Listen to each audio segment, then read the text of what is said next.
Hola, me llamo Dani, tengo 46 años y tengo un diagnóstico de esquizofrenia paranoide desde los 21 años. Es decir, he pasado 25 años de mi vida con este diagnóstico.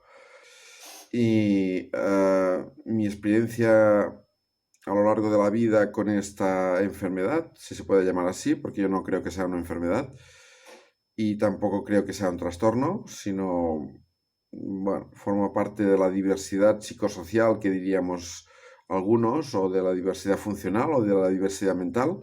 Otros prefieren llamarle discapacidad mental, ahí para todos los gustos. Yo me considero una persona activa, trabajadora, mentalmente abierta. No se entendería este diagnóstico sin entender mi pasado desde la infancia. Yo a los 9 años de edad fui víctima de un abuso sexual infantil. Entre los 10 y los 14 también fui víctima de bullying, acoso escolar. Más tarde fui víctima de acoso laboral y entre una violencia y otra que recibí, a los 21 años yo me salía de este mundo, de la realidad, y tuve un diagnóstico de trastorno mental. Repetidos episodios de bullying, de acoso escolar. Dejé los estudios, me metí a trabajar, acoso laboral, etcétera. Yo que recuerde, nunca, absolutamente nunca en mi vida he sido una persona violenta, para nada, para nada. Y entonces quiero decir am, que el diagnóstico de esquizofrenia paranoide tiene muy mala prensa. Tiene muy mala prensa. Estoy harto de ver en los medios de comunicación el concepto esquizofrenia, el concepto psicosis, paranoia, delirio y otros conceptos asociados a ideas peyorativas, negativas, muchas veces para ridiculizar, otras veces para banalizar, otras veces para descalificar, en política, en todos los ámbitos, en la sección internacional, en la sección de opinión, en la sección en cualquier sección, en la radio, en la televisión, en internet, en las redes sociales. Estoy harto de ver cómo unos y otros utilizan la etiqueta esquizofrenia para descalificar al oponente o para descalificar unos actos. Hasta en el ámbito de los deportes se utiliza comúnmente la salud mental y estas etiquetas para, pues decir, el equipo no va bien, está esquizofrénico, ¿no? Entonces, hasta en el ámbito deportivo, ¿no? Cuando un equipo de fútbol no funciona, rápidamente le llaman esquizofrénico, catatónico, depresivo. Es espeluznante ver esas metáforas, esas asociaciones de ideas. Entonces, yo quiero decir que el estigma es un problema grave. La gente nos percibe como peligrosos cuando se cometen atentados, psicosis en las calles de París. Cuando se cometen suicidios, era psicótico. Y entonces yo, pues por esas cosas que pasan en la vida, me metí activista por la lucha contra el estigma y analicé noticias en los medios de comunicación sobre el estigma y me di cuenta que mi diagnóstico, esquizofrenia paranoide, era motivo de abuso por muchos medios de comunicación, de un abuso extremado, o sea, se utiliza de forma peyorativa, a base de bien y sin contemplaciones, se utiliza para descalificar, para menospreciar, para ridiculizar, para banalizarlo. Entonces, yo he visto tal estigma de los conceptos psicosis, enfermedad mental, am, esquizofrenia, delirios, paranoia, mm, tal estigma en los medios de comunicación que pues, y asociación con violencia, por ejemplo, o agresividad, que a veces sí, pero a veces no, a veces no, a veces son especulaciones, ¿no?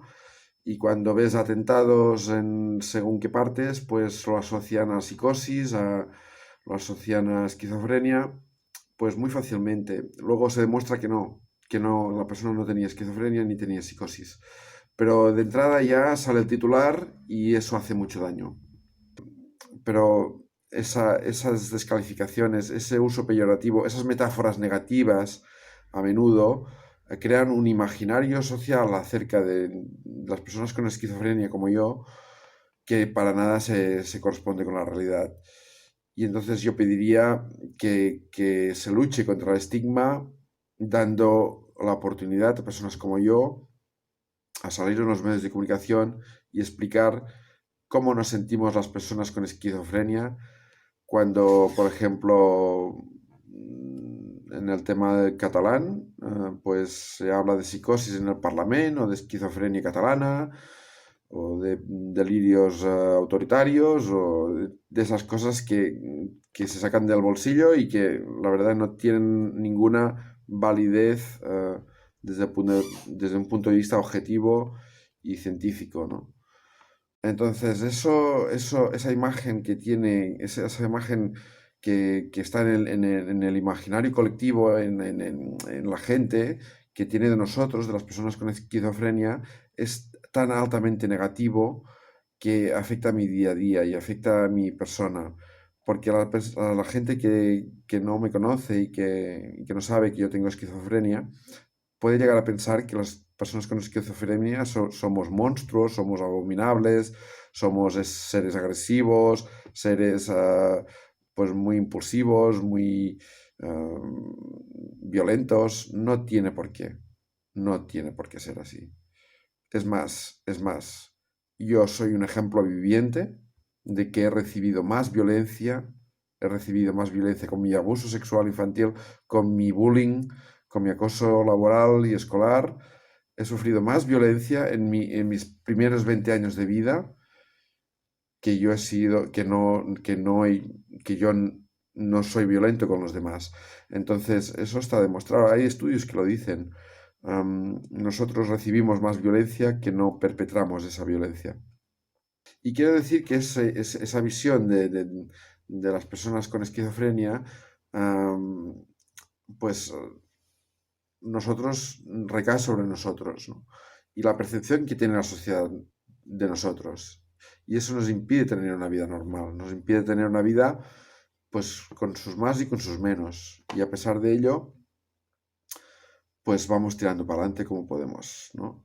Yo nunca he sido una persona violenta, puedo ser más o menos desorganizado, más o menos mi discurso puede ser el que sea, puedo tener mis problemas para comunicarme, mis interrupciones en el discurso, pero eso es un síntoma de la enfermedad, del trastorno que yo tengo.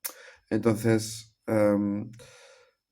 quiero hablar también un poco de lo que significa el estigma, ¿no?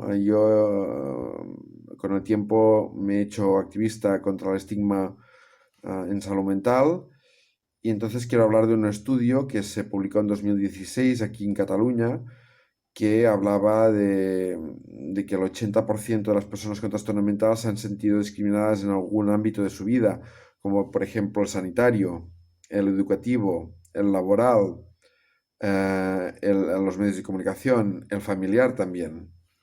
Esos datos del 80% son increíblemente altos.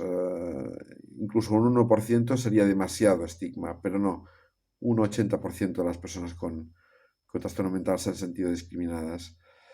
Y eso nos tiene que hacer reflexionar sobre el trato que damos a estas personas, a estas personas que somos nosotros y que formamos pues un número muy alto. Se dice que una de cada cuatro personas sufrirá un trastorno mental a lo largo de su vida. Eso quiere decir el 25% de la población. Una de cada cuatro son muchas personas. Todo el mundo en esta sala conoce más de cuatro personas. Una de ellas quizás tenga una depresión, un trastorno bipolar, un trastorno obsesivo compulsivo o cualquier otro trastorno. Ese estigma social que también está pues en otros ámbitos como en el laboral, con un 62% de paro en las personas con trastorno mental, triplicando la tasa de paro de las personas de la población general, hace de nuestro colectivo un colectivo vulnerable a sufrir más paro. Entonces, el estigma sanitario, parece increíble que en el ámbito sanitario, que es el que tiene que cuidar de nosotros, pues haya estigma. Sin embargo, hay estudios que demuestran que pues hay un tanto por ciento de la población con trastorno mental se ha sentido discriminada en el ámbito sanitario, en hospitales psiquiátricos, en la consulta con el médico o con el psiquiatra, etcétera. Ya sea el familiar, el laboral, el educativo, el sanitario, todos los ámbitos de la vida de una persona. En algún momento de su vida, una persona con trastorno mental se ha sentido discriminada. Esos datos datan de 2016, de hace 3 años, y es el estudio más amplio que se ha hecho nunca sobre la percepción de discriminación que tienen las personas con trastorno mental. Y me parece altamente grave esto, ¿no? Entonces, yo pude trabajar durante un largo periodo de mi vida, unos 17 años, alterné periodos de trabajo con periodos en el paro. Y yo puedo asegurar que mis contratos, los trabajos por los que he pasado, pues yo he cumplido con mis tareas, he sido un trabajador más o menos eficiente, algunas empresas pueden estar contentas de mi rendimiento y a pesar de ello, pues algunas me despidieron, otras se acabó el contrato y no me renovaron, otras me fui yo y así pues fui pasando por muchas empresas distintas. Y hablo, por ejemplo, de mi experiencia laboral. Cuando yo trabajaba, yo cumplía mis 8 horas de trabajo por los empleos en los que he pasado. He cumplido todas mis tareas, he sido eficiente. Alguien se puede quejar más o menos. Y bueno, pues quizá una baja o otra cosa, por distintas razones, pues he cambiado mucho de trabajo, ¿no? A lo largo de la vida. Y entonces me llegó un día que tuve un ingreso hospitalario que fue voluntario. Yo ingresé voluntariamente. En ese ingreso me regularon la medicación y me despidieron de la última empresa donde estaba, ¿no? Con lo cual mantení la baja después del ingreso y al mantener la baja tramité la incapacitación laboral, la incapacitación se me concedió una incapacitación absoluta para todo trabajo, presentando informes de mi psiquiatra, ¿no? Sin embargo, en nuestro colectivo, las personas con trastorno mental, tenemos un 62% de paro. Es una tasa que triplica la tasa de paro de la población general. Sin embargo, todos los especialistas, psicólogos, psiquiatras, técnicos, recomiendan el trabajo, la actividad laboral como medida terapéutica para la persona con trastorno mental. Quiero hablar ahora del rol de enfermo. El rol de enfermo se aprende. Básicamente, ah, yo puedo tener unos síntomas asociados al trastorno, pero esos síntomas son minoritarios, son muy leves, pueden no ser muy importantes.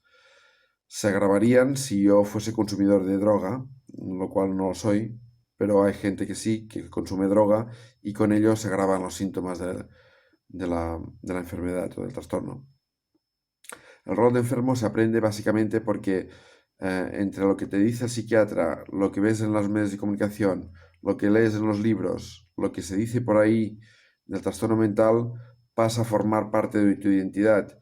Y esa identidad es la que conlleva al autoestigma. El autoestigma es ese estigma que tú percibes a tu alrededor y que lo incorporas a tu vida. Y por eso, quizás por ese autoestigma, yo ahora tengo una incapacitación laboral. Desde hace 11 años no puedo trabajar absolutamente de nada porque sobre mí recae una incapacitación laboral con la cual no puedo trabajar. Durante 17 años de mi vida estuve trabajando en diversas empresas y yo os puedo asegurar que cumplí mis contratos y si no los cumplí fue porque me echaron o porque pues decidí dejar esa empresa. Pero yo he cumplido mis obligaciones, mis tareas, todo lo que se me pedía. Pero eso no pudo mantenerse en el tiempo por una desestabilización en general de mi situación. y yo me cogí a la pensión y ese ahora es mi único sustento económico. A pesar de ello, pues voy tirando para adelante y con la ayuda familiar y con la ayuda de los compañeros de la asociación, yo pues me siento más o menos contento y satisfecho de mi vida. Yo creo que puedo aportar mucho a la sociedad. De hecho, hago sensibilizaciones, hago muchas cosas en el ámbito de la salud mental por las cuales yo creo que mi actividad es necesaria y vital para hacer entender lo que es la salud mental y lo que es la vulneración de derechos humanos. Yo he sufrido vulneración de derechos humanos también porque se me incapacitó ah, por temas económicos hace unos años. Sobre mí recae una cuarentela económica con la cual pues yo debo rendir cuentas con una fundación y pues bueno, pues todo esto la ONU dice que es vulneración de derechos humanos porque las tutelas y curatelas deberían desaparecer. Cuando la ONU dice que la curatela económica y la tutela económica deberían desaparecer y ser sustituidas por un sistema de apoyo a la toma de decisiones. Sin embargo, aquí en España aún son legales la curatela y la tutela económica. Y yo creo que con el tiempo, más que los síntomas de mi propio trastorno, lo que he aprendido es a comportarme como una persona con esquizofrenia. Y eso se aprende, está estudiado, que es el rol de enfermo, que lo incorporamos a nuestra vida y pasa a ser parte de nuestra identidad. Esa identidad que se explica por el trastorno, por las cosas que haces se atribuyen al trastorno. Cualquier cosa que haces se atribuye al trastorno. Por lo tanto, yo os diría, trabajad ese ámbito, el ámbito de derechos humanos en salud mental, porque es desde ahí donde nace el estigma y de ahí donde nace nuestro mal funcionamiento social, laboral, etcétera, etcétera. Hay mucho recorrido en el en el ámbito de los derechos humanos y pienso que es fundamental tener en cuenta ese punto de vista. Y os pediría que estudiaseis el estigma asociado a la salud mental, estudiaseis cómo afectan la vulneración de derechos humanos a las personas con discapacidad, porque está demostrado, cada vez se demuestra más que detrás de cada trastorno mental hay una flagrante vulneración de derechos humanos. Y así no se puede vivir con esta vulneración y hay que denunciarla. Hay que denunciarla y hay que respetar los derechos humanos. Yo pediría a esta sala, a estas personas que me escucháis, que tengáis en cuenta la perspectiva de derechos humanos en salud mental. Cada vez toma más peso, cada vez los especialistas, los teóricos de la salud mental apuntan a que la causa mayoritaria de los trastornos mentales eh, es la vulneración de derechos humanos. Esa vulneración de derechos humanos que nos afecta a personas como a mí y como a una cuarta parte de la población. Y nada, pues os deseo que trabajéis en ese ámbito, trabajéis en el estigma, los derechos humanos y intentéis comprender nuestro punto de vista. No es fácil meterse en nuestra piel, tener empatía y ver que nuestro colectivo necesita de más atención y más respeto a nuestros derechos. Muchas gracias por escucharme.